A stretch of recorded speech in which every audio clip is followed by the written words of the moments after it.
नमस्कार, सी 24 तास मध्ये आपलं स्वागत। एक नजर टाकूयात आजच्या ठळक घडामोडींवर। अहमदनगरमधील प्रभाग क्रमांक 3 आणि 4च्या अंतिम मतदार यादीमध्ये 350 नावांची फेरफार। प्रभागनिहाय मतदारांची नावं त्यांच्याच प्रभागामध्ये समाविष्ट करण्याची मागणी। सरकारनं गुरव समाजाला दिली उपेक्षेची वागणूक। समाज अध्यक्ष अण्णासाहेब शिंदेंचा आरोप। गुरव समाज पुकारणार सरकारच्या विरुद्ध एल्गार। पत्रकारांशी बोलताना शिवसेना नेते घनश्याम शेलार यांनी डॉक्टर सुजय विखेंवरती केलाय हल्लाबोल। आणि निरगुडसर मधील शेतकऱ्याला 6 जणांनी केली जबर मारहाण। तक्रार दाखल झाल्यानंतर 3 दिवसांमध्येच आरोपी जामिनावरती आले बाहेर। मात्र शेतकरी कुटुंब अजूनही दहशतीखाली।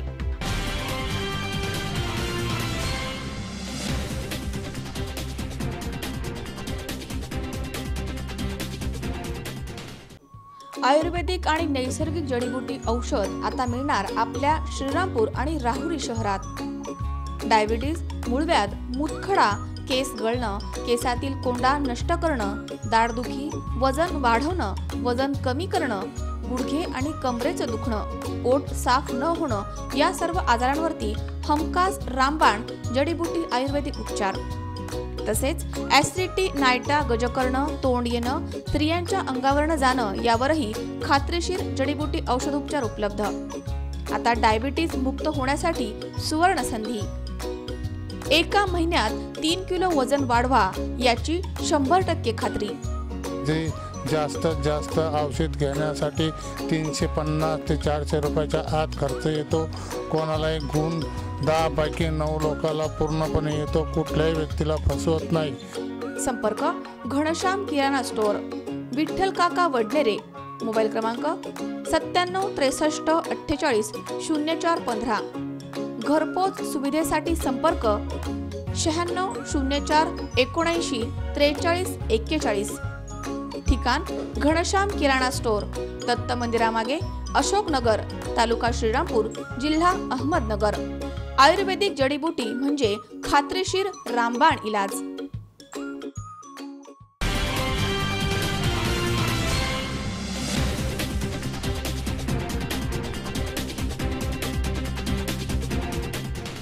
बातमीपत्रात आपलं स्वागत। पाहूया सविस्तर वृत्त।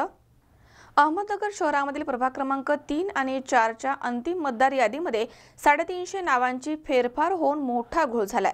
प्रभागनिहाय मतदारांची नावं त्यांच्या प्रभागामध्ये समाविष्ट करण्याची मागणी आता करण्यात आली आहे। या मागणीचं निवेदन प्रभागामधील नागरिकांच्या वतीनं निवडणूक उपायुक्त शेख यांना देण्यात आलंय। अहमदनगर शहरामधील प्रभाग क्रमांक 3 आणि 4च्या अंतिम मतदार यादीमध्ये 350 नावांची फेरफार होऊन मोठा गोंधळ झालाय। प्रभागनिहाय मतदारांची नावं त्यांच्या प्रभागामध्ये समाविष्ट करण्याची मागणी करण्यात आली आहे। या मागणीचं निवेदन प्रभागामधील नागरिकांच्या वतीनं निवडणूक उपायुक्त FR शेख यांना देण्यात आलंय। मतदार यादीमधील नावांची दुरुस्ती न झाल्यास मनपा समोर आमरण उपोषण करून उच्च न्यायालयामध्ये याचिका दाखल करण्याचा तर वेळप्रसंगी मतदानावरती बहिष्कार देखील टाकण्याचा इशारा यावेळी देण्यात आलाय। या प्रश्नासंदर्भात निवडणूक उपायुक्त शेख यांच्याशी चर्चा करण्यात आली आहे। यावेळी मोहम्मद उस्मान, रावसाहेब मोहम्मद, फरमान उस्मान, माजी सरपंच अजीज सय्यद, वसीम शेख, इम्रान शेख, नवाज शेख, सदफ सय्यद, जुने सय्यद, शेहबाज सय्यद, तमश सय्यद, हुसेन सय्यद, साबिर शेख, कयूम शेख, याकूब खान, बशीर शेख, मेहराज अली, शेहबाज शेख, इम्रान सय्यद आदींसह प्रभागामधील नागरिक मोठ्या संख्येनं इथे उपस्थित होते। महानगरपालिका सार्वत्रिक निवडणुकीच्या पार्श्वभूमीवर अंतिम मतदार यादी जाहीर करण्यात आली आहे। प्रभाग क्रमांक 4 मधील 350 नावं प्रभाग क्रमांक 3च्या यादीमध्ये आली आहेत। प्रभाग क्रमांक 4 मधील प्रारूप यादीमध्ये फकीरवाडा, गौरवनगर, ड्रीमलँड सोसायटी, समीरनगर येथील मतदारांची नावं प्रारूप यादीमध्ये समाविष्ट होती। परंतु अंतिम यादी जेव्हा प्रसिद्ध झाली त्यामध्ये प्रभाग क्रमांक 4 मधील वरील राहणारे क्षेत्रामधील मतदारांची नावं प्रभाग क्रमांक 3 मध्ये समाविष्ट करण्यात आली। वास्तविक पाहता प्रभाग क्रमांक 3 आणि 4 यांची विभागणी झाली आहे। जे मतदार प्रभाग क्रमांक 4 मधील रहिवासी आहेत त्यांची नावं प्रभाग क्रमांक 3 मध्ये आली आहेत। प्रभाग क्रमांक 3चे काही उमेदवार कार्यकर्ते यांनी BLO यांना हाताशी धरून अंतिम मतदार यादीमध्ये फेरफार केल्याचा आरोप उपस्थितांनी केला आहे। प्रारूप यादीमध्ये वॉर्ड रचनेनुसार गोविंदपुरा भागाच्या नावाचा समावेश नव्हता, परंतु अंतिम यादी जेव्हा प्रसिद्ध झाली त्यामध्ये प्रभाग क्रमांक 3 मधील मतदारांची नावं प्रभाग क्रमांक 4 मध्ये समाविष्ट करण्यात आली आहेत। तसेच प्रभाग क्रमांक 4 मधील मतदारांची नावं प्रभाग क्रमांक 3 मध्ये समाविष्ट करण्यासाठी आपल्या कार्यालयाकडे कोणत्याही प्रकारचे हरकत, अर्ज, तक्रार आलेली नसताना प्रभाग क्रमांक 4 मधील मतदारांची नावं प्रभाग क्रमांक 3 मध्ये बेकायदेशीररित्या समाविष्ट करण्यात आली आहेत, असं निवेदनामध्ये म्हटलंय। प्रभाग क्रमांक 4च्या यादीमध्ये झालेली फेरफार याची सविस्तर चौकशी करण्यात यावी। तसेच सदर निवडणूक अधिकारी मार्फत झालेल्या मतदार यादीमधील फेरफार यांची चौकशी झाल्यानंतरचा अहवाल सादर करून प्रभागनिहाय मतदारांची नावं त्यांच्या प्रभागामध्ये समाविष्ट करण्याची मागणी आता करण्यात येते। प्रत्यक्ष आपल्याला मी सांगतो की वार्ड क्रमांक 4ची जे अंतिम यादी त्यांनी प्रसिद्धी केली त्याच्यामध्ये प्रारूप यादी क्रमांक 4 मध्ये जे नाव होते त्यांनी अक्षरशः 350 नावं त्यांनी कोणतेही आक्षेप नसताना, कोणाच्याही काही नसताना, कुठलेही डॉक्युमेंट नसताना त्यांनी 350 नावं त्यांनी त्यांचे परस्पर त्यांनी वार्ड क्रमांक 3 मध्ये समावेश केले। म्हणजे अक्षरशः त्यांनी जे वार्ड रचना केली त्याला कायच अर्थ राहिलेला नाही। म्हणजे जे वार्ड क्रमांक 3 मध्ये नावं होते आणि ते अचानक अंतिम यादीमध्ये ते 4 मध्ये आलेत, काय नावा मोठे मोठे लोकांचे। आणि जे अक्षरशः औरंगाबाद रोडला जे खेटून आहे वर्षानुवर्ष जे लोक त्यांची पिढी ना पिढी ते याच्यामध्ये आहेत, ही एरियामध्ये त्यांचे पूर्ण नाव म्हणजे एरियाचे एरिया नाव रहमानिया कॉलनी पूर्णपणे ते 3 मध्ये समावेश केला। जुना फकीरवाडाचे गोठाण जो आहे त्याच्यामध्ये एक हिस्सा पेट्रोल पंपच्या समोरचा पूर्ण त्याचे नाव त्यांनी जेवढे 101 नाव त्यांनी 3 मध्ये टाकून दिले। म्हणजे हे का चाललंय हे महानगरपालिकेमध्ये, हा निवडणूक कोणत्या प्रक्रियेमध्ये चालू आहे त्यांची हे समजत नाही। त्यांनी असा करावा, जे लोक हे काम करतात त्यांच्या हातात त्यांनी निवडणूक देऊन टाकावा, म्हणजे ते त्यांचे मनाप्रमाणे ते निवडणूक करतील। म्हणजे लोकशाहीला काही अर्थ राहिलेला नाही ह्याच्यामध्ये। हे कुठेतरी दंडलशाही, हुकुमशाही हे चाललेले याच्यामध्ये, हे पूर्णपणे दिसून येते याच्यामध्ये। कोणी जर पाहिलं तर आज अक्षरशः लोक भयभीत झालेले आहेत। यादी पाहिल्यानंतर ते म्हणते आम्ही तर राहायला इथे, नाव आमचे 3 मध्ये कसं का आलेत? आणि अधिकाऱ्याला विचारत ते म्हणते अंतिम यादी प्रसिद्ध झाली, आम्ही काय करू शकत नाही। अरे तुम्ही काय करू शकत नाही? ज्यांनी केलेलं तुम्ही ते तरी त्याची ॲक्शन घेणार का नाही? जे विचारणा माणसं आलेले आहेत त्यांना ते सुद्धा नीट का बोलत नाही। ते म्हणते आज सुट्टी आहे, आज आम्हाला काहीच करता येत नाही। म्हणजे तुम्हाला सुट्टीमध्ये उलटे सुलटे नाव करता येतो, पण सुट्टी दिवशी म्हणजे तुम्हाला न्याय देण्यासाठी तुम्हाला अजिबात हे नाही, वेळ नाही तुम्हाला। ही अक्षरशः अशा पद्धतीने इथे काम चाललेलं आहे। तर माझी सर्वांना अशी विनंती आहे, माझ्या मतदारांना सुद्धा याच्यामध्ये कुठलाही अपसेटता कामा नाही। त्याच्यामध्ये आपण कारवाई केलेली आहे, आपण न्यायपालिकामध्ये आपण याच्यामध्ये मागणी करणार आहे, त्याच्यामध्ये आपण विचारणार आहेत त्याच्या खंडीपेठात, औरंगाबाद खंडीपेठात। त्याच्यामुळे याच्यामध्ये आज मी निवेदन दिलेले आहे, ते म्हणले की बा आम्ही ॲक्शन घेऊ। आज आम्ही इथं महानगरपालिकेत निवेदन द्यायला आलो आहेत। मी, माझे वडील आणि माजी सरपंच अब्दुल अजीज, अब्दुल लतीफूर, अज्जूबाई आणि मित्रपरिवार। आणि आज हे जे निवेदन आहे अंतिम यादी बाबतीत आहे, त्याच्याचं जे नावाचे जे समावेश झालेले आहे आणि ते 3 नंबरमधले नावं आणि 4 नंबरमधले नाव ह्याचं ते गोंधळ झालेलं आहे, लय मोठं स्कॅन्डल झालेलं आहे। प्रारूप यादी जेव्हा आम्हाला दिलती 25 तारखेला 4 नंबरची, त्याच्यात फकीरवाडा गावठाण, समीरनगर, गौरवनगर, नॅशनल कॉलनी याचे नावं बरोबर होते। आणि अचानक जी अंतिम यादी आली त्याच्यातून नावं कसं काय गेले 3 नंबरमध्ये? हे आमचा प्रश्न आहे, हे आमचं निवेदन आहे पालिकेच्या आयुक्त साहेबांना। अजून त्याच्यात आम्ही सगळे पुरावे जोडलेले आहे। आणि नेमकी आम्ही जेव्हा BLOला विचारत आहे की तुम्हाला कुठली तक्रार आली तिथून हे नावाची, तुम्हाला कुठलं काय निवेदन आलं, आम्ही त्यांना विचारू, ते सुद्धा आम्हाला म्हणतात आमच्याकडे कुठलीही तक्रार नाही, आमच्याकडे काही त्याचे पुरावे नाही। मग हे नावं तिकडं गेले कसं काय? कोण जबाबदार आहे याला? एवढे नावं जे 300-350 नावं आहे 4 भागाचे कसं काय गेले? जे पिढी ना पिढी इथं राहतात, ज्यांचा जन्म इथं झालेला आहे, त्यांचा काही संबंध नाही 3 नंबरशी, त्यांचे नाव आज रातोरात कसं काय गेले?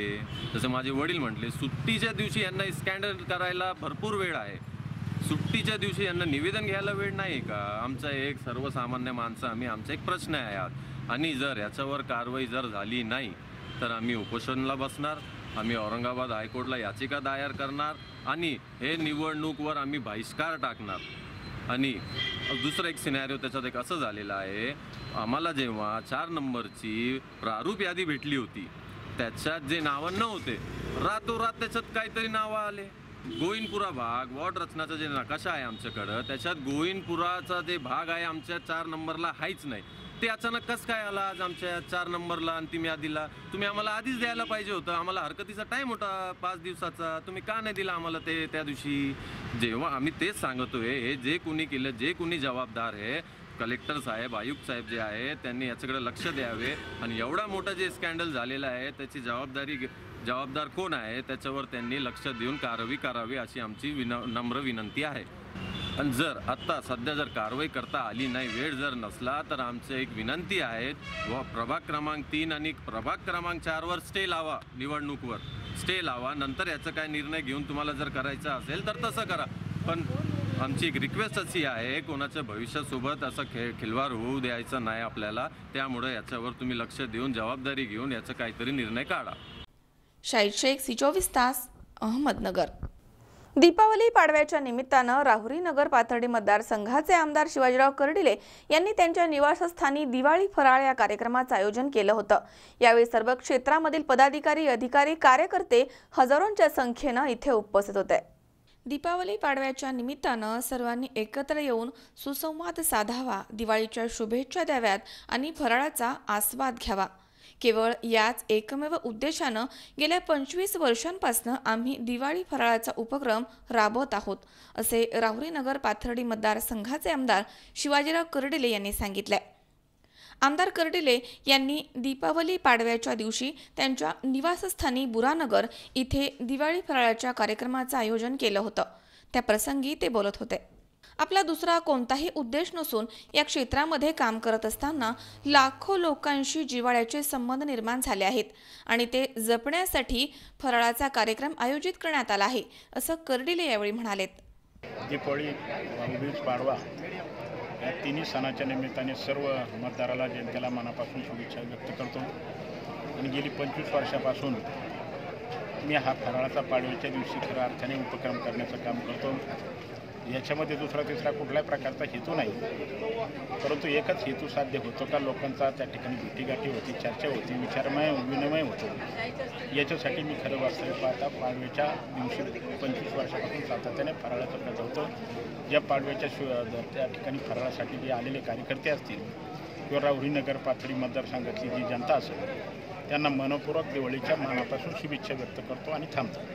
आमदार शिवाजीराव कर्डिले यांनी आयोजित केलेल्या या कार्यक्रमासाठी राजकीय, सामाजिक, धार्मिक, शासकीय, निमशासकीय, शैक्षणिक, विधी, न्याय, उद्योग, पत्रकारिता आदी क्षेत्रामधील मान्यवर पदाधिकारी, अधिकारी, कार्यकर्ते हजारोंच्या संख्येनं इथे उपस्थित होते. दरम्यान यावेळी आमदार शिवाजीराव कर्डिले, युवा नेते अक्षय कर्डिले, संदीप कर्डिले यांनी उपस्थितांचं स्वागत केलं आहे. आज या पाडव्याच्या महोत्सवावर सालाबादप्रमाणे चालू असलेल्या दिवाळीच्या आजच्या पाडव्याच्या निमित्तानं आमदार शिवाजीराव कर्डिले साहेब दरवर्षीप्रमाणे यावर्षी देखील फराळाचा कार्यक्रम आयोजन केला आहे. आणि दरवर्षी गेल्या 20-25 वर्षापासून साहेब हा फराळाचा कार्यक्रम राबवते. आणि आज हा राबवायचं कारण एवढंच की सर्वजण एकत्र येतात, सर्व मित्रपरिवार मतदारसंघातले, आपल्या नगर जिल्ह्यातलेच नाही तर त्यांच्या जे काही पूर्वीपासून संपर्कात सगळेजण एकत्र येतात, भेटगाठ होती आणि एक संबंध अजून जास्त घट्ट होण्याचं काम या निमित्ताने होतं आहे. म्हणून हे एक औचित्य साधून गेल्या 25-30 वर्षापासून साहेब हा कार्यक्रम राबवतात. तर निश्चितपणे सगळ्यांचंच मोठं प्रेम साहेबांवर आहे. गेल्या 25 वर्षापासून साहेबांवर सर्वजण प्रेम करतात आणि मोठ्या संख्येने साहेबांना उपस्थिती लावतात.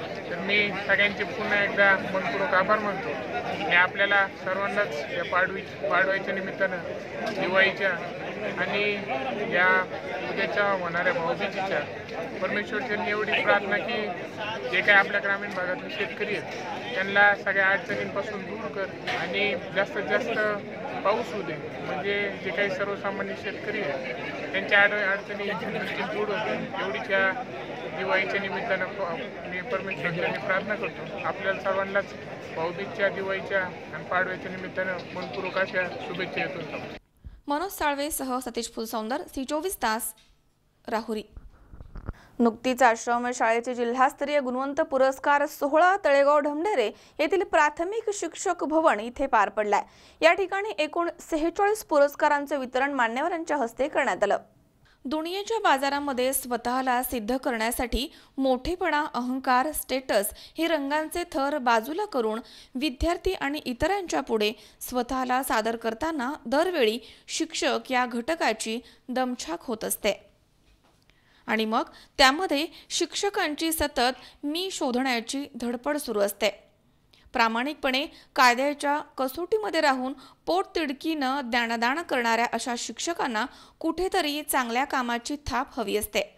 त्यामुळे अशा शिक्षकांना महाराष्ट्र आश्रमशाळा शिक्षक आणि शिक्षकेतर कर्मचारी संघ पुणे यांच्या वतीनं नुकतेच तळेगाव ढमढेरे इथे पुरस्कारानं सन्मानित करण्यात आले.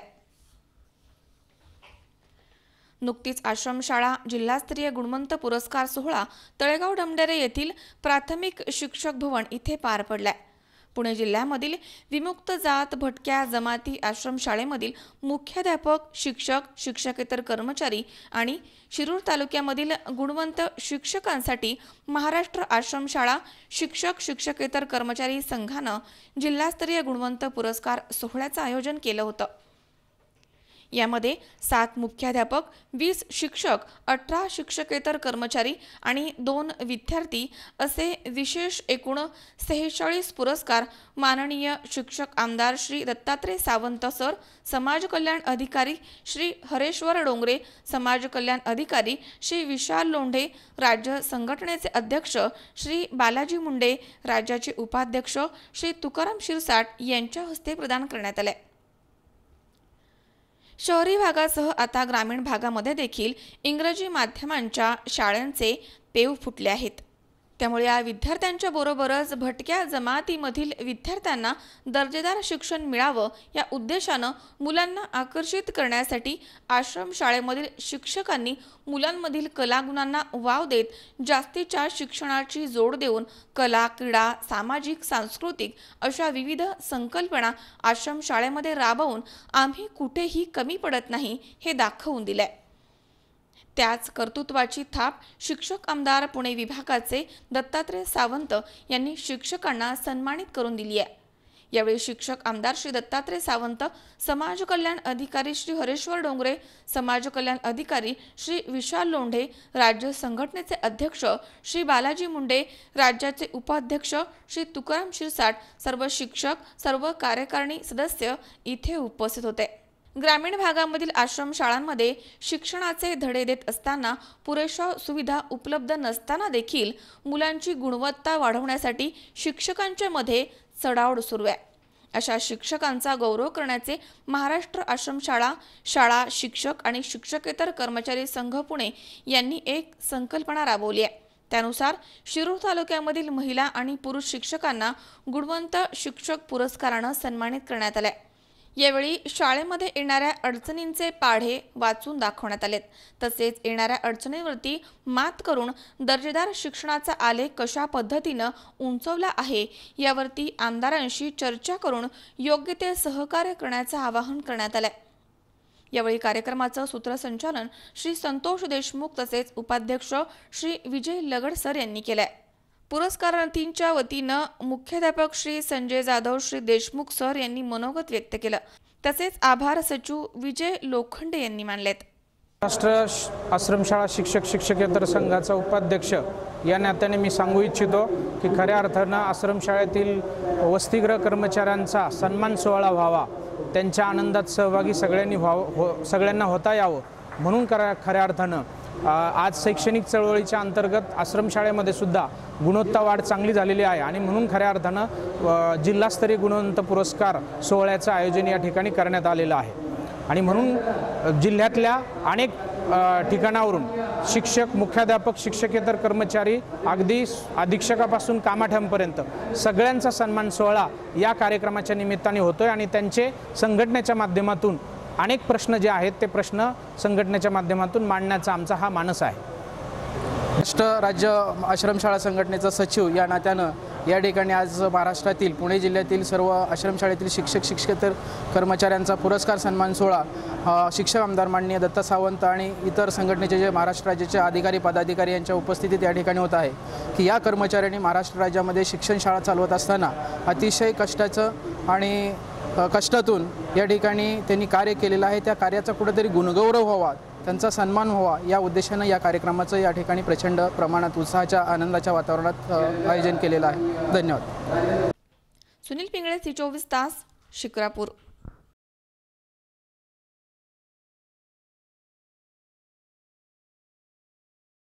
या ठिकाणी वेळ झाली छोट्याशा विश्रांतीची. अवघ्या काही क्षणात परत येतोय. तुम्ही पाहत रहा C24 तास, जगा वर्तमानात बिनधास्त.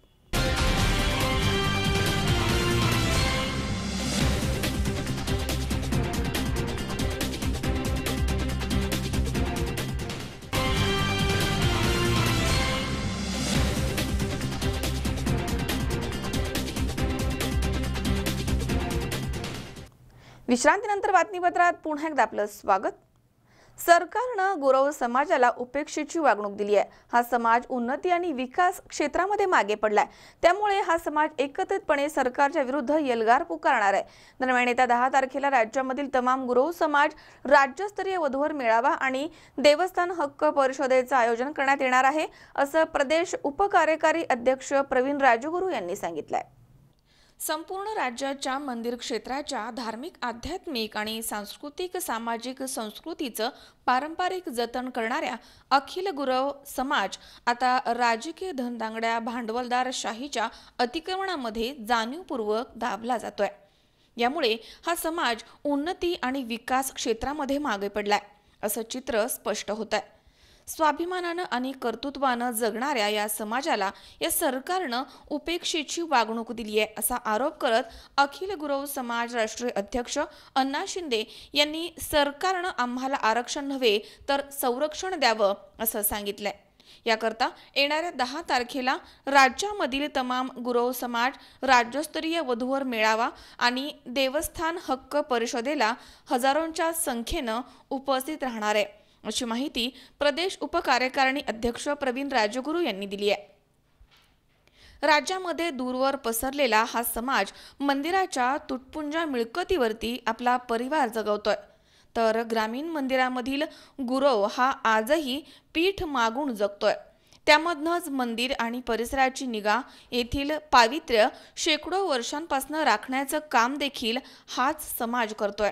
या समाजाला विकासापासून सरकार दूर का ठेवतंय असा प्रश्न उपस्थित होतोय आणि या संतापामधनं हा समाज एकत्र येऊन सरकारच्या विरुद्ध एल्गार पुकारणार असं दिसून येत आहे.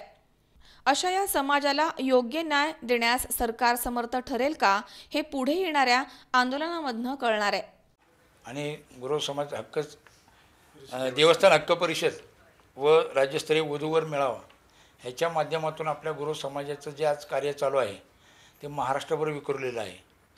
आणि याच्या माध्यमातून प्रत्येक गावामध्ये आज जे गुरव समाजाची ससे उलपट होते त्याला सामाजिक त्या ठिकाणी लोकांचा फार मोठा प्रतिबंध असतो. लोक त्या ठिकाणी बरेच विरोध करतात, पण मूळ आपले हे देवस्थान किंवा त्या माध्यमातून इतिहासापासून म्हणजे शिवाजी महाराजांच्यापासून आपण हे देवस्थानची पूजा अर्चा करून त्याचे जागृत अवस्था ठेवलेली आहे. आजपर्यंतचा इतिहास पाहिला तर मूळ आपण शैव ब्राह्मण शिवाजी पूजक आहोत आणि असं असतानासुद्धा आपला त्या ठिकाणी विचार होत नाही.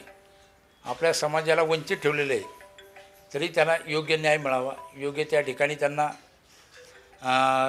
चांगल्या पद्धतीची सेवा करण्याची संधी मिळावी आणि त्यांना त्यांचे हक्क मिळावेत हे महत्त्वाचं. माध्यमातून या गुरव समाजाला न्याय मिळावा म्हणून गेल्या 11 वर्षामध्ये संपूर्ण महाराष्ट्रामध्ये फिरून संघटन करण्याचं काम सर्व पदाधिकारी आम्ही मिळून प्रामाणिकपणे करीत आहोत. ऑक्टोबर 25 तारखेला महाराष्ट्रातील सर्व जिल्ह्यामध्ये जिल्हाधिकारी कचेरीवरती धरणे आंदोलन करून गुरव समाजाचं एक भव्य दर्शन आम्ही या महाराष्ट्राला घडवलं. अत्यंत प्रकट अशा भावना शासनापर्यंत पोहोचवण्याचं काम आम्ही 25 तारखेच्या आंदोलनातून केलं. त्याचाच एक पुढचा टप्पा म्हणून 10 तारखेला आकुर्डी पुणे येथे गुरव समाजाची देवस्थान हक्क परिषद व एक राज्यस्तरीय वधूवर मेळावा आयोजित केलेला आहे.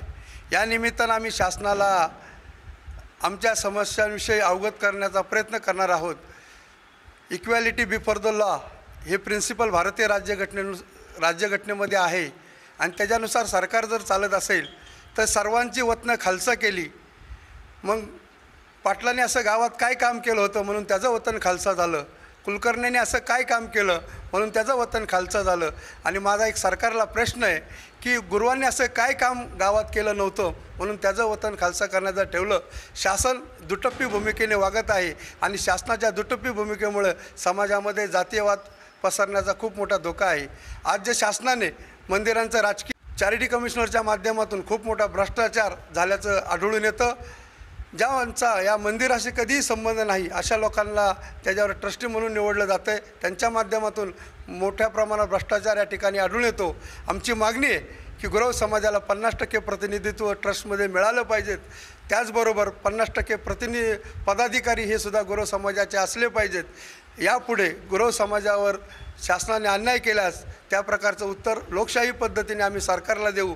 त्याची जागा सरकारला आम्ही दाखवल्याशिवाय राहणार नाही आणि निवडणुकीच्या माध्यमातून हे आम्ही शासनाला सिद्ध करून दाखवू. नोव्हेंबरला पुणे आकुर्डी या ठिकाणी होत असलेल्या गुरव समाजाच्या विविध मागण्यांसाठी आपण सर्वांनी आमची जी सनद आहे त्यासाठी सर्वांनी गुरव समाज बांधवांनी एकत्र यावं ही मी गुरव समाजाच्या वतीने सर्व पदाधिकारी, नागरिक आणि गुरव बांधव यांना विनंती करतो. विजयकुमार हरिश्चंद्र, C24 तास, जेजुरी. दिवाळीनिमित्त किनवट तालुक्यातील परसराम नाईक तांडा इथे सचिन नाईक यांच्या निवासस्थानी स्नेहमिलन सोहळा आयोजित करण्यात आला होता. या सोहळ्यामध्ये उपस्थांशी संवाद साधून दिवाळी फराळाचं वाटप करण्यात आलं. किनवट तालुक्यातील परसराम नाईक तांडा इथे सचिन नाईक यांच्या निवासस्थानी दिवाळीनिमित्त स्नेहमिलन सोहळा आयोजित करण्यात आला होता.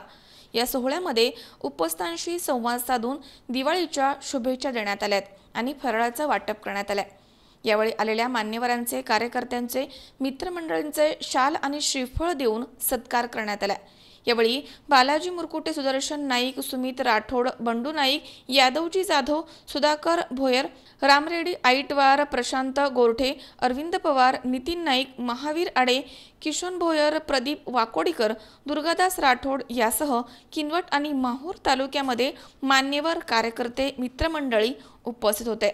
या सोहळ्यानिमित्त आदिवासी बांधवांनी पारंपरिक वेशभूषेमधील गोंडी नृत्य सादर केले. यावेळी तमाम जनतेला दिवाळीनिमित्त सचिन नाईक यांनी शुभेच्छा दिल्या आहेत. सर्वांना हार्दिक शुभेच्छा. मी सचिन नाईक. संपूर्ण किनवट आणि माहूर जनतेला माझ्या दिवाळीच्या हार्दिक शुभेच्छा. आज माझ्या इथे माझ्या घरी स्नेहमिलन कार्यक्रमाचं आयोजन केलं होतं मी.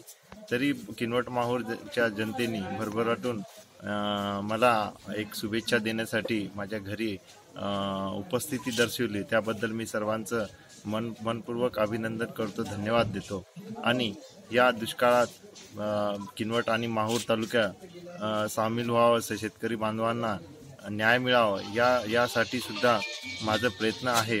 आणि त्यानिमित्ताने आज इथे झालेल्या कार्यक्रमाचं आयोजन एक सर्व शेतकरी बांधव, समाज बांधव आणि सर्व समाजातील प्रतिष्ठित नागरिक इथे उपस्थित दर्शविल्यामुळे मी त्यांना सगळ्यांना मनापासून धन्यवाद देतो. मजर शेख, C24 तास, नांदेड. शिवसेनेचे भीमाशंकरवरील ऊस आंदोलन म्हणजे तू मला मार आणि मी रडल्यासारखं करतो अशा स्वरूपाचं आहे.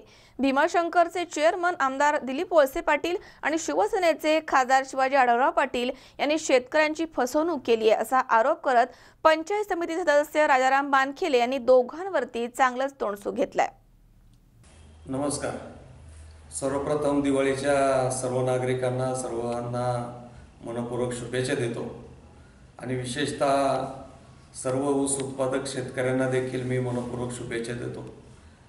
गेली 2 दिवस आंबेगाव तालुक्यामध्ये शिवसेनेच्या माध्यमातून भीमाशंकर सहकारी साखर कारखान्यावरती मोर्चा नेऊन जे आंदोलन केलं आणि शेतकरी बांधवांना FRP प्रमाणे ऊसाचा बाजारभाव द्यावा यासाठी त्यांनी अति आग्रहाची भूमिका घेतली. धरणे धरलं आणि कारखान्याच्या गेटवर त्या ठिकाणी जाऊन सभाही घेतली. त्याबद्दल मी प्रथमतः त्यांचे मनपूर्वक अभिनंदन करतो. वास्तविक पाहता ही भूमिका मी सुरुवातीला गेल्या वर्षभरापूर्वी पराग कारखान्याची ज्यावेळेस निर्मिती झाली त्यावेळेस जाहीरपणानं खासदार शिवाजीराव आढळराव पाटलांना आव्हान केलं होतं की आपण परागच्या विरोधामध्ये धोरण घ्या आणि भीमाशंकर कारखाना वाचवण्यासाठी खंबीरपणानं उभे राहा. वास्तविक पाहता भीमाशंकर कारखाना हा आंबेगाव तालुक्यातील शेतकऱ्यांसाठी निश्चितच आत्तापर्यंत वरदान ठरलेलं आहे. मग त्यावेळेस त्यांनी मात्र कुठेतरी राजाराम बाणखिले यांनी संघर्ष यात्रा तालुक्यामध्ये सुरू केली आणि त्या संघर्ष यात्रेला चांगल्या प्रकारे प्रतिसाद जनतेचा मिळतोय, शेतकरी बांधवांचा मिळतोय. असं पाहिल्यानंतर त्यावेळेस सुद्धा कुठेतरी पत्रकार परिषदा घेऊन वळसे पाटलांना उत्तर देण्याचं काम त्यांनी केलं. त्यावेळेस त्यांनी जाहीर केलं होतं मी कोर्ट मॅटर करेल, यासाठी रस्त्यावर उतरेल. पण एकदा तो विषय संपला, परत कोर्टातही गेले नाही. परागच्या विरोधात रस्त्यावर सुद्धा उतरण्याची भूमिका त्यावेळेस शिवसेनेनं असता खासदार आढळराव पाटलांनी किंवा त्यांच्या कुठल्याही कार्यकर्त्यांनी कुठलीही भूमिका घेतली नाही. परंतु आज त्यांना का अचानकपणानं बुद्धी सुचली मला काही माहीत नाही. पण मला असं वाटतंय प्रत्येक वेळेला राजाराम बाणखिले आंदोलन करतो आणि राजाराम बाणखिलेंचं आंदोलन झालं की लोकमत जनमत राजारामच्या बाजूनं जातं. मग राजाभाऊला थोडासा काहीतरी शह देण्यासाठी त्यांनी हे आंदोलन केले. याच्या मागे त्यांची शेतकऱ्यांबद्दल किती सहानुभूतीची भूमिका आहे हे मला आज तरी समजत नाही. वास्तविक पाहता अजून वार्षिक सर्वसाधारण सभा होऊन महिनाही झाला नाही. त्यावेळेस मी शिवसेनेच्या काही नेते मंडळींना आवर्जून फोन केले होते.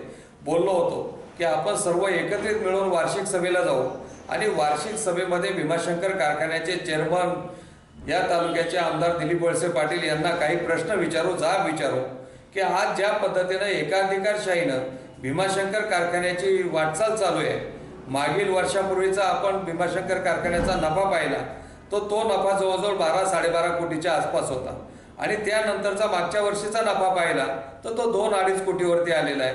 मग अचानकपणानं 10 कोटीचा नफा कमी होणं या मागची कारणे काय आहेत याचा सुद्धा आज तागायत काही आपल्याला तपास लागलेला नाही. मी स्वतः लेखी स्वरूपात वार्षिक सभेमध्ये काही प्रश्न विचारलेले होते, त्याची उत्तरं त्या ठिकाणी देण्यात आली नाही किंवा मलाही त्या ठिकाणी उत्तर मिळालेलं नाही आहे. मग दिलीप वळसे पाटलांची भूमिका तर निश्चितच शेतकरी विरोधाची आहे, ऊस उत्पादक शेतकऱ्यांच्या विरोधाची आहे. पण शिवसेनेची भूमिका सुद्धा पाहिजे तेवढी एकदम ताठर किंवा त्या परिसरामध्ये आंदोलनात्मक स्वरूपाची नाही आहे.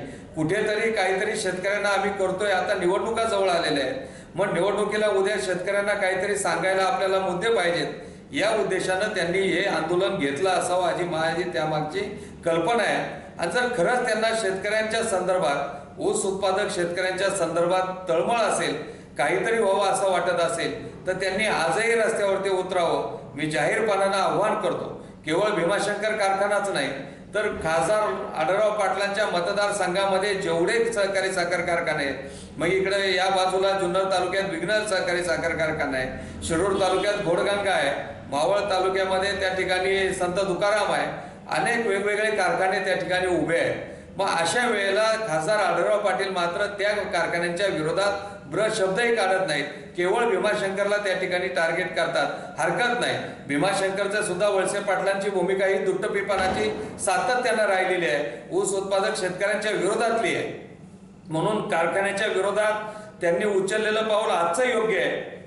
पण ही भूमिका अजून किती दिवस पुढे टिकणार आहे, त्या संदर्भात पुढची त्यांची रणनीती काय असणार आहे हे मात्र उद्याचा येणारा काळच ठरेल. दिलीप वळसे पाटील सुद्धा एवढे काही फार चांगुलपणानं कारखाना चालवतात असं नाही. त्यांची बोलायची भाषा एक आहे आणि करण्याची भाषा दुसरी आहे. तोंडामध्ये सतत शेतकऱ्यांच्या हिताचं, शेतकऱ्यांच्या जिव्हाळ्याचे प्रश्न ते विचारत असतात. काल परवा देखील त्यांनी त्यांच्या वाढदिवसाच्या दिवशी भीमाशंकर साखर कारखान्यात आंबेगाव तालुक्यातील दुष्काळग्रस्त शेतकऱ्यांसाठी 1 कोटी रुपये जाहीर केले. मी त्यांचं अभिनंदन करतो. पण भीमाशंकर कारखान्याचे 1 कोटी रुपये तुम्ही या तालुक्यातील दुष्काळग्रस्त शेतकऱ्यांना दिलेत म्हणजे नेमकं केलं काय? पैसा शेतकऱ्यांचा आहे, कारखाना शेतकऱ्यांचा आहे आणि त्या ठिकाणी नफा जो निर्माण झाला तो सुद्धा सभासदांच्या, ऊस उत्पादकांच्या घामाचा पैसा आहे. तुम्ही शेतकऱ्यांचाच पैसा हा दुष्काळग्रस्त शेतकऱ्यांनाच देताय. जुनी म्हण आहे घोड्याचं घोड्यालाच. मी आता फार वाईट शब्दात जात नाही, परंतु त्यांनी अक्षरशः शेतकऱ्यांच्या तोंडाला पानं पुसलेली आहे. एका बाजूला शेतकऱ्यांना काहीतरी मदत करतो दाखवायचं आणि दुसऱ्या बाजूला स्वतःच्या खिशातलं काही द्यायचं नाही, शेतकऱ्यांच्याच खिशामध्ये हात घालायचे. वळसे पाटलांना जर दुष्काळग्रस्त भागाला मदतच करायची होती तर त्यांनी निर्माण केलेल्या त्यांच्या नातेवाईकांचा जो पराग कारखाना आहे त्या पराग कारखान्यातनं जर 1 कोटी रुपये दिले असते तर मी स्वतः वळसे पाटलांचं अभिनंदन स्वतः जाऊन केलं असतं, पण त्यांना स्वतःच्या खिशातला पैसा त्या ठिकाणी द्यायचा नाही, शेतकऱ्यांचा सभासदांचाच पैसा द्यायचा आहे. म्हणजे या ठिकाणी मी सतत सांगत आलेलो आहे, वळसे पाटील आणि आढळराव ह्या एका नाण्याच्या 2 बाजू आहेत. हा प्रश्न आता कुठे फार पेटू नये, विरोधकांनी मुद्दे याचे घेऊ नये. आज आमच्यासारखी तरुण मुलं तिसरी आघाडी म्हणून या दोघांना पर्याय तालुक्यामध्ये शोधतात आणि समाजामध्ये जातात. समाजही आम्हाला चांगला प्रतिसाद देतो, म्हणून यांनी एकमेकाच्या विरोधात काहीतरी तू मला मारल्यासारखं कर, मी रडल्यासारखं करतो अशी भूमिका घेऊन तालुक्यातल्या शेतकऱ्यांना दोघांनी फसवण्याचं काम चालवलेलं आहे. आणि ही फसवाफसवी यांची या तालुक्यातील नागरिक फार काळ सहन करणार नाही. या तुमच्या चॅनलद्वारे मी त्यांना जाहीर समज देतो की भविष्यामध्ये सावध राहा. या तालुक्यातील शेतकरी आता जागा झालेला आहे, सावध झालेला आहे, तो तुमच्या बनवाबनवीला फसवाफसवीला बळी पडणार नाही. आणि या संदर्भात कारखान्याच्या बाजारभावाच्या संदर्भात शिवसेना काय करते पाहू. आणि जर शिवसेनेनं उग्र आंदोलन केलं नाही तर मी तुमच्या माध्यमातून जाहीर करतोय, या तालुक्यातील शेतकऱ्यांना, ऊस उत्पादक शेतकऱ्यांना विशेषतः ऊसाच्या FRPच्या बाजारभावाप्रमाणे जर बाजारभाव मिळाला नाही तर या तालुक्यामध्ये जसं सांगली साताऱ्याला आंदोलनं केली जातात त्याच धर्तीची आंदोलनं अतिशय कायदा हातात घ्यावा लागला तरी चालेल, पण शेतकऱ्यांच्या हितासाठी आम्ही सर्वसामान्य जनतेला घेऊन आंदोलन केल्याशिवाय राहणार नाही एवढं सांगतो. आणि एवढी समज किमान त्या दोघांना तरी निश्चित बऱ्यापैकी होईल. केवळ निवडणुकांवर डोळा ठेवून आंदोलनं करण्यापेक्षा या तालुक्यातील जनतेचं हित दोन्ही नेत्यांनी पाहावं, सर्वसामान्यांच्या हिताचे निर्णय घ्यावेत एवढीच विनंती करतो. धन्यवाद. अमोल जाधव, C24 तास, आंबेगाव. या ठिकाणी पुन्हा एकदा वेळ झाली छोट्याशा विश्रांतीची. अवघ्या काही क्षणात परत येतोय. तुम्ही पाहत राहा C24 तास, जगा वर्तमानात बिनधास्त.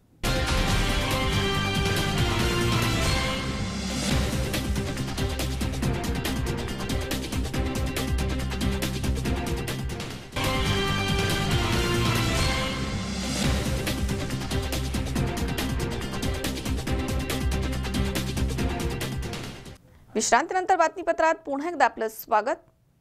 पक्षच नसणाऱ्या डॉक्टर सुजय विखे पाटलांना खासदारकीचे डोहाळे लागलेत. दिलीप गांधी हे बोगस खासदार आहेत असं वक्तव्य करून त्यांनी राजकीय असमज दाखवली आहे. खरं तर गांधी नावाचं प्रोडक्ट त्यांच्याच आजोबांनी लॉन्च केलंय असा आरोप शिवसेना नेते घनश्याम शेलार यांनी केलाय. ते पत्रकारांशी बोलत होते. दरम्यान यावेळी त्यांनी सुजय विखेंवरती हल्लाबोल केलाय. पक्षच नसणाऱ्या डॉक्टर सुजय विखे पाटील यांना खासदारकीचे डोहाळे लागलेले आहेत. दिलीप गांधी हे बोगस खासदार असल्याचे वक्तव्य करून त्यांनी राजकीय असमज दाखवली आहे. खरं तर गांधी नावाचं प्रोडक्ट त्यांच्या आजोबांनीच लॉन्च केलंय असा आरोप शिवसेना नेते घनश्याम शेलार यांनी केलाय. दरम्यान पत्रकारांशी बोलताना ते पुढे म्हणाले की डॉक्टर विखे यांचे दक्षिणेमधील दौरे आणि भाषणामधील विनोद सुरू झाले आहेत. गांधी हे बोगस खासदार असल्याचा साक्षात्कार त्यांना आता झालाय. 1999 मध्ये भारतीय जनता पक्षानं आपल्याला लोकसभेची उमेदवारी जाहीर केली. ती रद्द करून गांधी यांना मिळवून देण्यात दिवंगत बाळासाहेब विखे पाटील यांचा मोठा वाटा होता. शिवसेनेचे खासदार असताना त्यांनीच दिल्लीमधील राजकीय वजन वापरून भाजपची उमेदवारी बदलली आहे. डॉक्टर विखे पाटील हे मात्र गांधी यांना बोगस ठरवून मोकळे झाल्याचा आरोप करत शेलार म्हणाले की जिल्ह्यामधील प्रस्थापितांच्या विरोधामध्ये हा संघर्ष असल्याची भाषणबाजी करणारे डॉक्टर विखे यांच्या कुटुंबाची घराणेशाही सोयीस्कर विसरलेले आहेत. त्यांचे आजोबा 8 वेळा खासदार होते. वडील देखील अनेक वर्ष आमदार, मंत्री आणि आता विरोधी पक्षनेते आहेत. त्यांच्या मातोश्री दुसऱ्यांदा जिल्हा परिषदेच्या अध्यक्ष आहेत. खुद्द तेही कारखान्याचे अध्यक्ष आहेत. सगळ्या सत्ता एकाच घरामध्ये असताना नेमके प्रस्थापित कोण याचा खुलासा त्यांनी करावा. त्यांनीच दक्षिणेचं वाटोळ केलंय. नेत्यांचे राजकारण संपवण्याच्या नादामध्ये विकास होऊ दिला नाहीये. खासदार होण्यासाठी त्यांची कुठल्याही पक्षामध्ये जाण्याची तयारी असली तरी त्यांची खासदार होण्याची स्वप्नपूर्ती होणार नाहीये असा घणाघाती टोला शेलारांनी विखेंना लगावलाय. सुजय विखे पाटील हे नगर दक्षिणमधून लोकसभेची तयारी सुरू केली असं सांगतायत. ते सांगत असताना फिरताना ते भाषण करताना नगर दक्षिणचा खासदार दिलीप गांधी हे अत्यंत निष्क्रिय खासदार आहेत अशा प्रकारची भाषणं करतायत. आणि एका सभेमध्ये तर त्यांनी बोगस खासदार अशा प्रकारचं वक्तव्य केलं.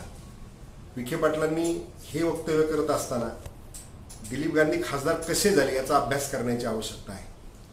13 ऑगस्ट 1999 साली माझं भारतीय जनता पार्टीच्या यादीमध्ये पहिलं नाव डिक्लेअर झालेलं होतं. त्यावेळेस सुजय विखे पाटील यांचे आजोबा शिवसेनेचे खासदार होते. भाजप शिवसेना युती असताना त्यांनी दिल्लीत बसून 17 ऑगस्टपर्यंत तळ ठोकला आणि माझ्यासारख्या कार्यकर्त्याचं तिकीट कट करून त्यांनी दिलीप गांधींना उमेदवारी मिळवली. मग ज्या दिलीप गांधींना उमेदवारी मिळवण्यासाठी त्यांच्या आजोबानं काम केलं त्या दिलीप गांधीला बोगस म्हणण्याचा अधिकार विखेंना आहे का, हा पहिला प्रश्न आहे.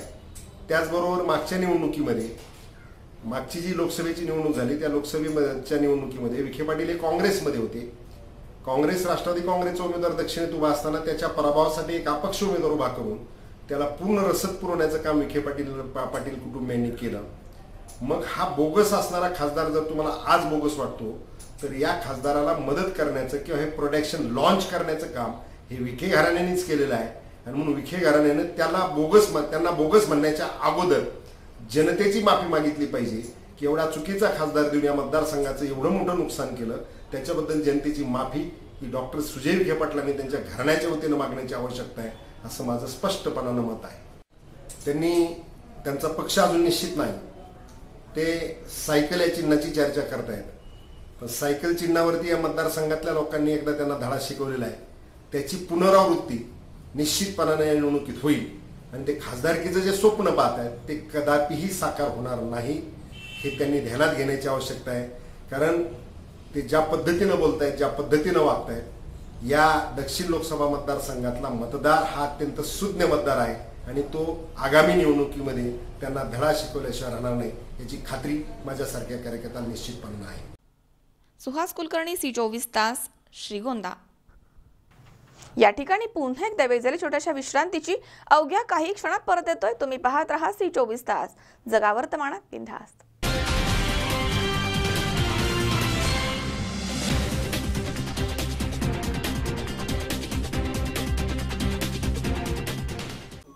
आयुर्वेदिक आणि नैसर्गिक जडीबुटी औषध आता मिळणार आपल्या श्रीरामपूर आणि राहुरी शहरात.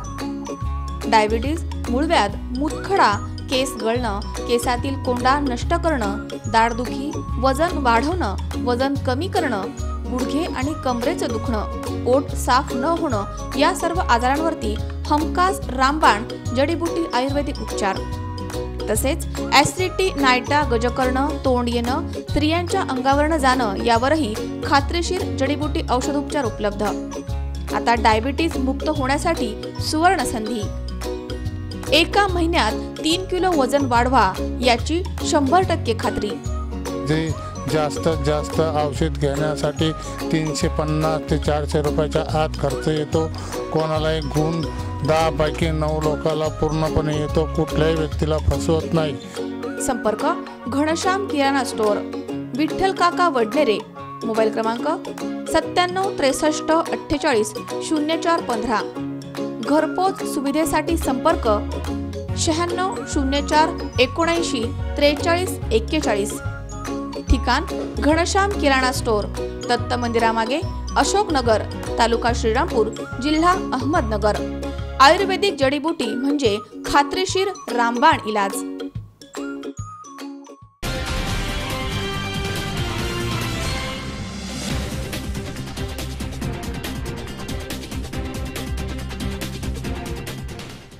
विश्रांतीनंतर बातमीपत्रात पुन्हा एकदा आपलं स्वागत.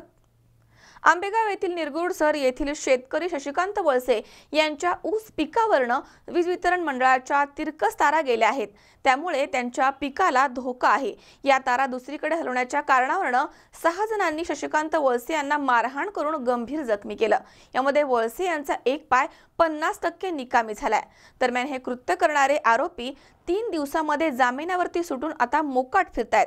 त्यामुळे आता शशिकांत वळसे यांचं कुटुंब दहशतीखाली वावरत आहे. निरगुडसर येथील शेतकरी शशिकांत वळसे यांना त्यांच्याच शेजारी राहणाऱ्या 6 जणांनी संगनमतानं बेदम मारहाण करून गंभीर जखमी केलाय. ही घटना शुक्रवारी 26 ऑक्टोबर रोजी सकाळी 11 वाजण्याच्या सुमारास घडली आहे. शशिकांत वळसे यांच्या शेजारील सूर्यकांत रामचंद्र वळसे यांच्या शेतामधील पोल शशिकांत वळसे यांच्या शेतामध्ये रोवण्यात आला होता. त्यामुळे त्यांच्या शेतामधील ऊस पिकावरनं वीज मंडळाच्या तिरकस तारा गेल्या होत्या. या तारा ऊस पिकावरनं ऊसाच्या जवळून कमी अंतरावरनं ओढल्या गेल्या आहेत. हे काम चुकीच्या पद्धतीनं झालं आहे. त्यामुळे ऊस पिकाला मोठा धोका होता. त्यामुळे या तारा दुसऱ्या ठिकाणावरनं हलवण्यासाठी शशिकांत वळसे यांनी महावितरणशी 11 महिन्यांपासून पाठपुरावा केलाय. त्या संदर्भात अनेकदा पत्रव्यवहार त्यांनी केला होता, परंतु कुठलीही दखल याची घेण्यात आली नाहीये. त्यांच्या मागणीनुसार तारा हलवण्यासाठी ठेकेदार पाहणी करण्यासाठी आला असता संतोष संजय वळसे, दत्तात्रय सूर्यकांत वळसे, सूर्यकांत रामचंद्र वळसे, नितीन संजय वळसे, संजय रामचंद्र वळसे, किरण सूर्यकांत वळसे यांनी एकत्र येऊन संगनमतानं शशिकांत वळसे यांच्यावरती अचानकपणे हल्ला करून त्यांच्या पायावरती खोरे टिकाव आणि काठीनं त्यांना मारून त्यांना गंभीर जखमी केलाय. तसेच पोलीस स्टेशनमध्ये तक्रार केल्यास किंवा प्रकरण वाढवल्यास गंभीर परिणाम होतील अशी धमकी देखील दिली आहे. याबाबत मंचर पोलिसांनी 6 जणांना अटक केली आहे, परंतु आरोपींना 3 दिवसांमध्ये जामीन मिळालाय. शशिकांत वळसे यांच्यावरती पुढील उपचार मॅक्स केअर इथे सुरू आहेत. दरम्यान शशिकांत वळसे यांना गंभीर मारहाण करून त्यांचा एक पाय 50% निकामी करणारे आरोपी गावामध्ये मोकाट फिरतायत. त्यामुळे शशिकांत वळसे यांचं कुटुंब दहशतीखाली आहे. अशा गंभीर स्वरूपाचा गुन्हा करूनही जर आरोपी जामीन मिळवून उजळ माथ्यानं फिरत असेल तर न्याय कोणाकडे मागायचा असा प्रश्न शशिकांत वळसे आणि त्यांच्या कुटुंबियांना पडलाय. शशिकांत बबन वळसे यांच्या शेतामध्ये तिरकस चुकीच्या पद्धतीनं ओढलेल्या तारांचं काम कॉन्ट्रॅक्टर प्रकाश जांभळे यांनी केलंय. कमी उंचीनं ओढलेल्या तारा बदलण्याची मागणी शशिकांत वळसे हे गेल्या 11 महिन्यांपासून करत होते, परंतु महावितरणनं कुठलीही कारवाई केली नाहीये. या सर्व गोष्टी कायदेशीर असताना देखील वळसे यांच्या शेतामधील तारा का हलवल्या नाही, याचे नक्की कारण काय? या घटनेबाबत नक्की हलगर्जीपणा कोणाचा, अधिकाऱ्यांचा की अधिकाऱ्यांवरती दबाव टाकणाऱ्या पुढाऱ्यांचा, असे अनेक प्रश्न आता उपस्थित होत आहेत. शेतात गेलो तर किरण म्हणला तुम्ही या, म्हणजे प्रत्यक्ष तुमच्या ऊसावरल्या तारा हलवून घेऊ दाखवल्या. तर ठीक आहे म्हणला. परत घरी गेलो, किरणचा सारखा फोन का तुम्ही परत या एकदा लगेच जा, परत या दादा, अहो तुम्ही परत या म्हणून किरणच्या शब्दावर परत गेलो. किरणला म्हणलं बाळा मागाशी सांगितलं होतं, आता काय रे तो आलोय, तू लई विनंती केली म्हणून. किरण का बोलवतोय तो मागून 2 जण आणि खालून त्यांच्या वावरातून 2 पळत आले. तेवढ्यात वारल्या दोघांनी खाली डाकारलं आणि खाल्ल्या दोघांनी मुंडक्यावर बसायला सुरुवात केली. कोण मुंडक्यावरून कोण आणीत होतं हे मात्र फक्त किरणलाच माहिती. कुणी कुणी हल्ला केला, तुमचं नाव काय त्यांचं? माझ्यावर हल्ला करताना संतोष संजय वळसे आणि ते बारक्याचं काय नाव आहे काय नाव, नितीन संजय वळसे, अजून आणि लाकडी दांडकं दत्तात्रय सूर्यकांत वळसे. आणि त्याच्या बाजूनी मला ती मुंडकं खाली घातल्यावर कडनी लोक दिसत होती. तो मात्र मला ह्या इथं एक मार ज्यादा हाताचा आहे. किती लोक होते? सगळी लोक 5-6 होती. बोला. नमस्कार, मी doctor Jadhav, Max Care hospital. Mister Shashikant Walse निरगुडसरचे आपल्याकडे 26/10/18ला ॲडमिट झाले असून त्यांना ससूनमधून इकडं हलवण्यात आलेले आहे. त्यांच्या दोन्ही पायाला तीव्र मार लागला असून दोन्ही पायाचे हाडं फ्रॅक्चर झालेले आहे. पाठीला व मणक्यालाही मार लागलेला आहे. पेशंटला साधारणतः 10 ते 15 दिवस हॉस्पिटलायझेशन लागणार आहे. पेशंटच्या दोन्ही पायांचे ऑपरेशन करून त्यांना 2 ते 3 महिने बेड रेस्ट लागणार आहे. पायाच्या इंजुरी ग्रेव्हियस फ्रॅक्चर्स झालेले आहे आणि पेशंटच्या थोडंसं मेंदूलाही मार लागल्याची शक्यता दर्शवत आहे. हॉस्पिटलमध्ये पेशंटवरती जी काही ट्रीटमेंट करणं गरजेचं आहे ती सर्व ट्रीटमेंट इथले तज्ज्ञ डॉक्टर करत आहे. पेशंटची प्रकृतीमध्ये बऱ्यापैकी सुधारणा होत आहे. तसं जरी असले तरी पण पेशंटला जो काही मार आणि फ्रॅक्चर झालेले आहे ते तीव्र आणि किचकट प्रकारचे झालेले आहे. दोन्ही पायाचे ऑपरेशन झाल्यानंतर पेशंटची हळूहळू रिकव्हरी आपल्या लक्षात येईल. थँक्यू. बोला.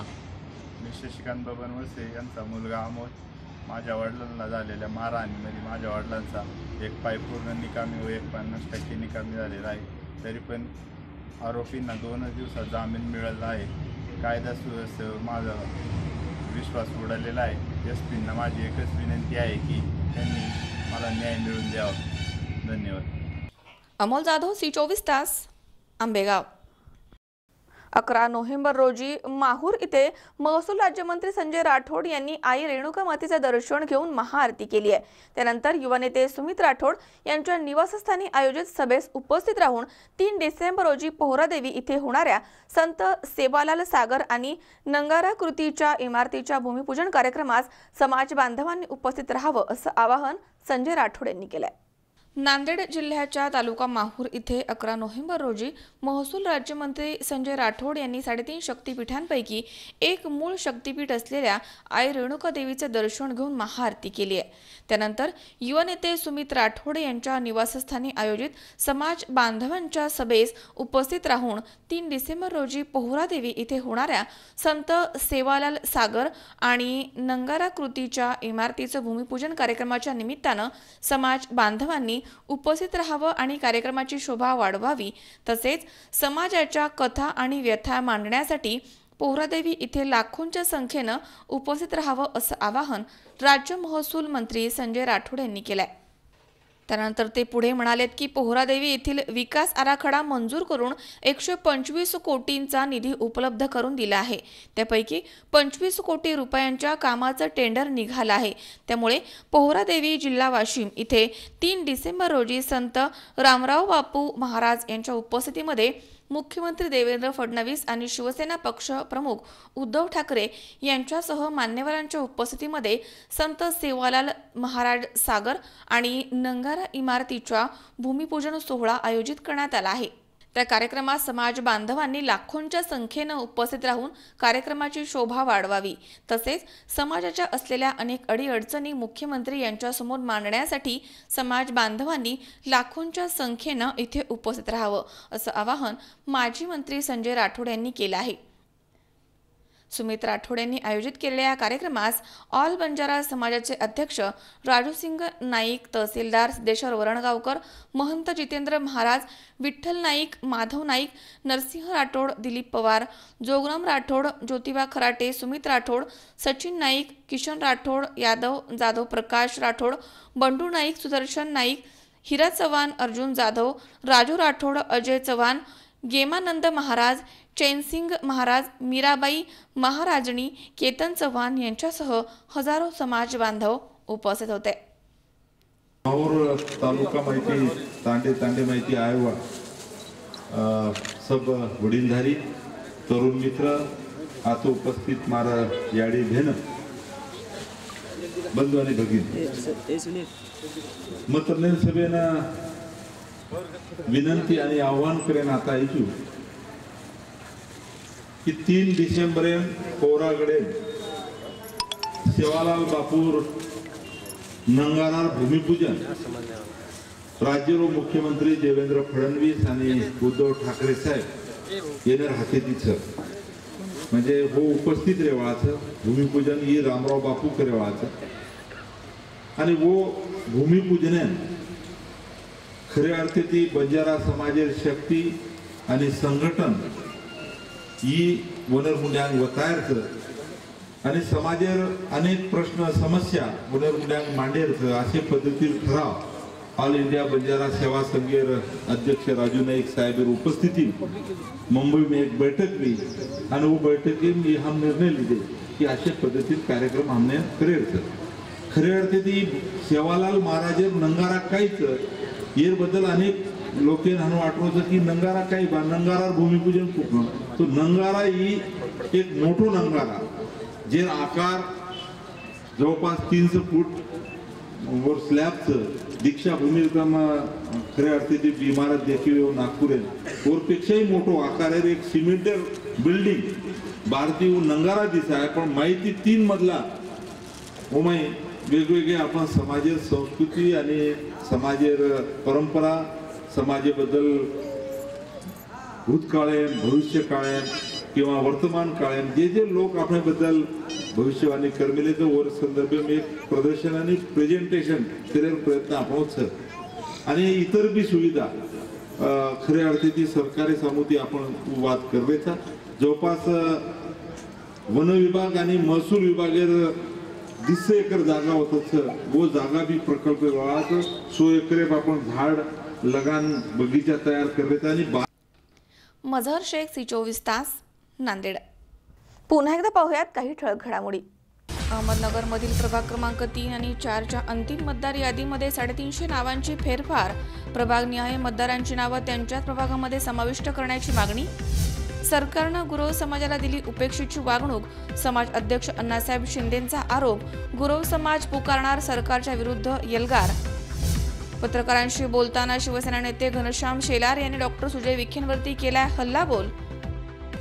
आणि निरगुडसर मधील शेतकऱ्याला 6 जणांनी केली जबर मारहाण. तक्रार दाखल झाल्यानंतर 3 दिवसांमध्येच आरोपी जामिनावरती आले बाहेर. मात्र शेतकरी कुटुंब अजूनही दहशतीखाली.